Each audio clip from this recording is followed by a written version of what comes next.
Hello, sports fans, and welcome to the Scott Sports 101 NFL Football Sunday, Week 7 early games, post-game shows. Since we didn't get a chance to do a pre-game show, we'll do it a post-game show. And we'll recap the Browns game from Thursday night and the game of the week, the Ravens and Bengals. We'll recap all the early games from today, and I'll give my picks of the week as I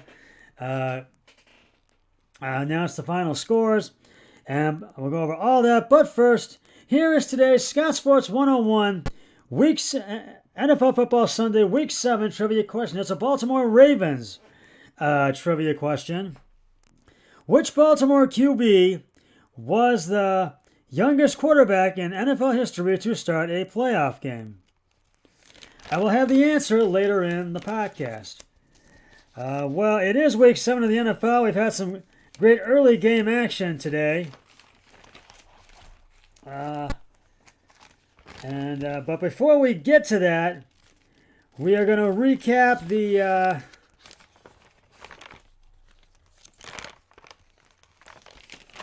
the Browns game from Thursday night. So we'll get to that. We're going to do that first.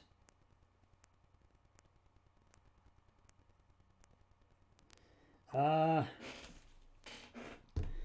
Browns took on the Denver Broncos, and these were two teams wanting to salvage their season, needed a must win, and the Browns got a win that they absolutely had to have to salvage their season, as they and they got it as they beat the Denver Broncos Thursday night, 17-14 at First Energy Stadium. What a night! D'Ernest Johnson, who filled in for the injured Nick Chubb and Kareem Hunt for that matter. Johnson did a heck of a job.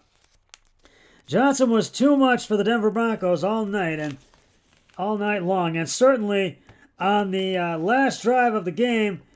What a night of the game! What a night, and what a night he had.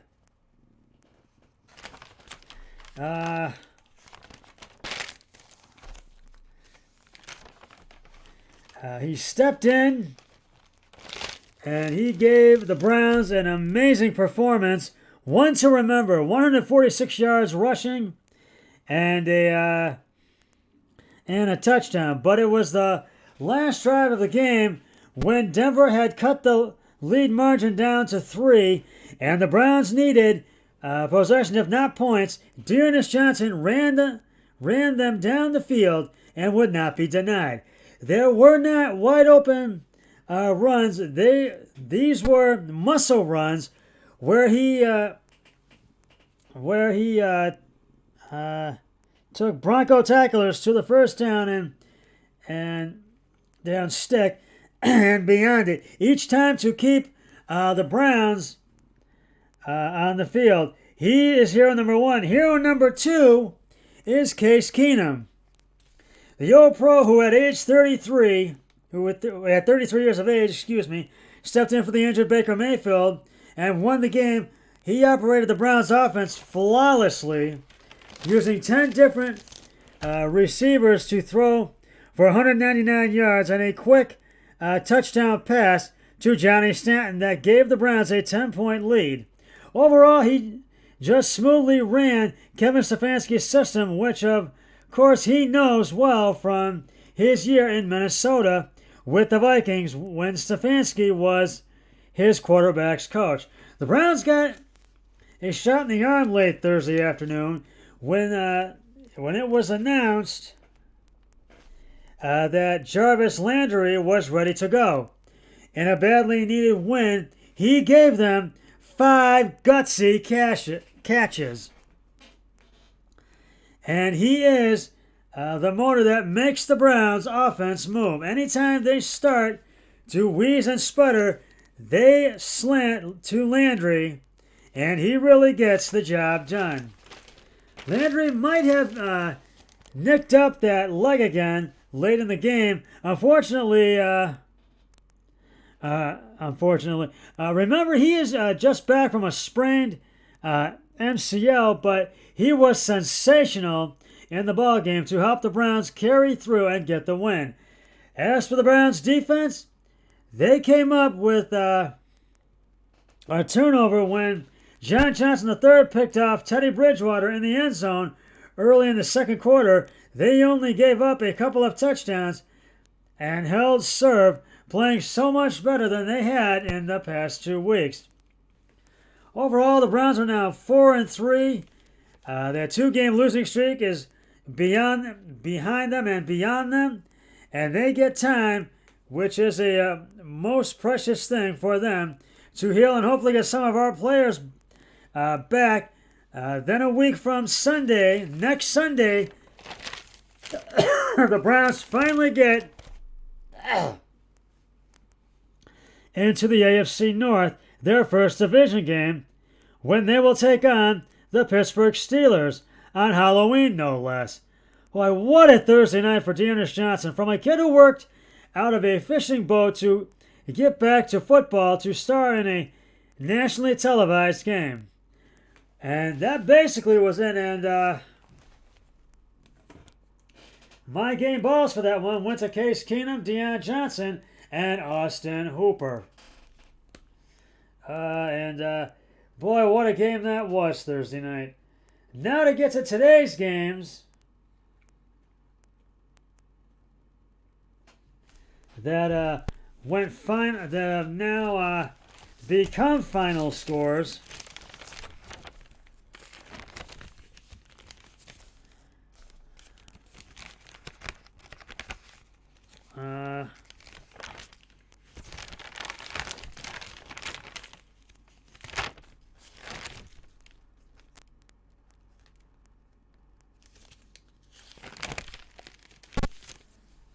Oh, excuse me. I'm looking for that final score. Hold on. Here we go. Now to get to the finals from today's game and the picks of the week. But we will do that momentarily. As right now I'm going to reveal the answer to today's Scott Sports 101 NFL Football Sunday Week 7 trivia question. Which Baltimore quarterback was the youngest quarterback in the NFL history to start a playoff game? And if you said Lamar Jackson, you are correct. Lamar Jackson made NFL history, when he stepped onto the field on January 6, 2019, at the age of 21 years, 364 days, for a wild card matchup versus the LA Chargers. I have another trivia question on my next podcast, so stay tuned for that. Wow. Time to go over some final scores right now from the early games today. The Tennessee Titans just all over the Kansas City Chiefs today. In Nashville, 27-3. Boy, KC just did not look good in this game today. They had to settle for just one field goal in this game today. And that came in the third quarter. The Chiefs just struggled offensively and defensively in this game today. And boy, the Titans just had just one of those games where they just could not be stopped. And so I got to give the game balls to quarterback Ryan Tannehill.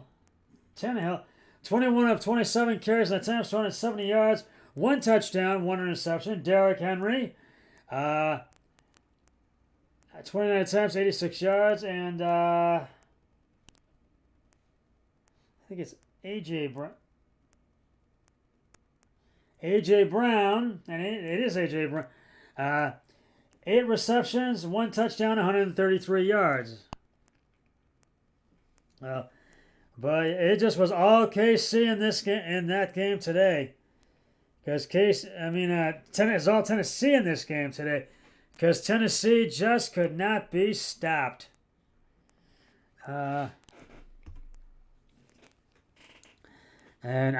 both my brother-in-law and I, we are agreed on all the same picks. So we both took Tennessee and lost on that one. The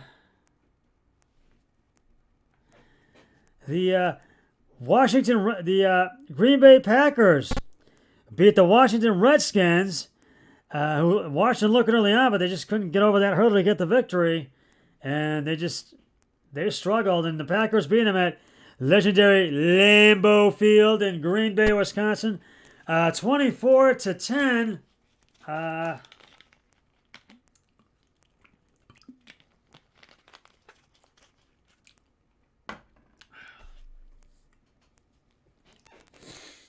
And this was just one of those games. This was a game where they looked good. The Washington football team looked good early on, but after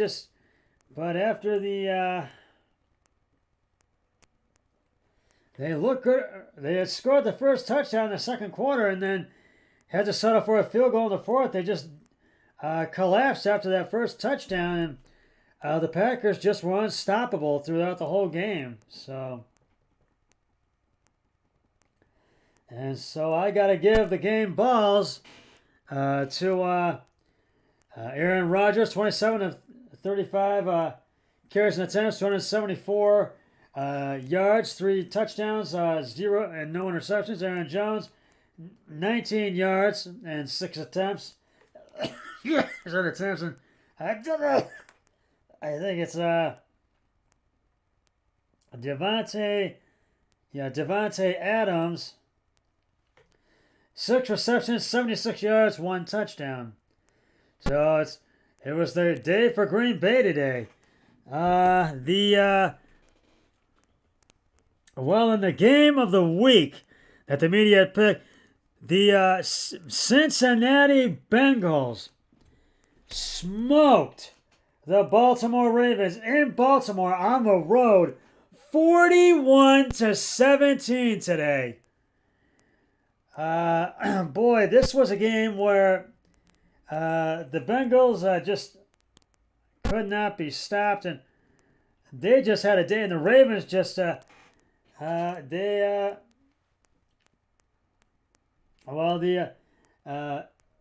McPherson kicked a 52-yard field goal because they got in the field goal range. It was 3-0 Bengals, and then the Ravens in the second quarter they kicked a field goal because they tried to score a touchdown, but couldn't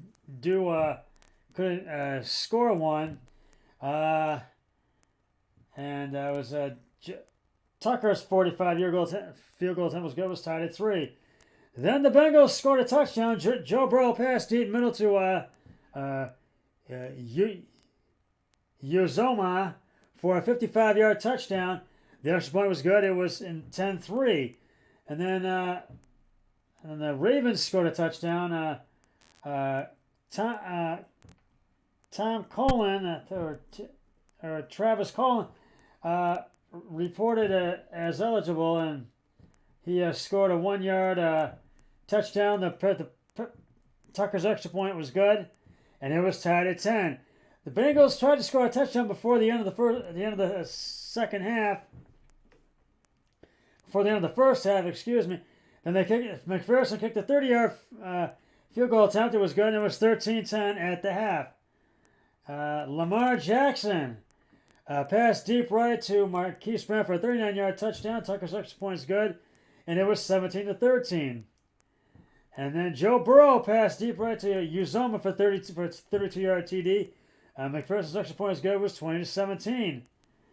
And then the Ravens had a turn the ball over, and then the Bengals got the ball back. Burrow's pass to Jamar Chase, who made history in this game today, an 82-yard touchdown to put him up 27-17. The extra point was good. And the Bengals are now at 400-plus passing yards. The last time that happened was when they hired Zach Taylor in 2019. And that was 27-17 at the end of the third quarter. And then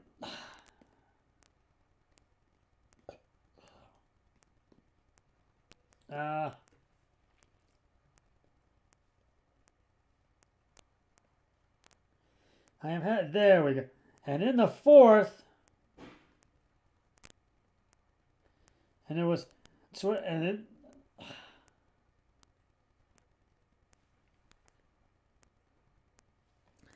And I will finish this right after this.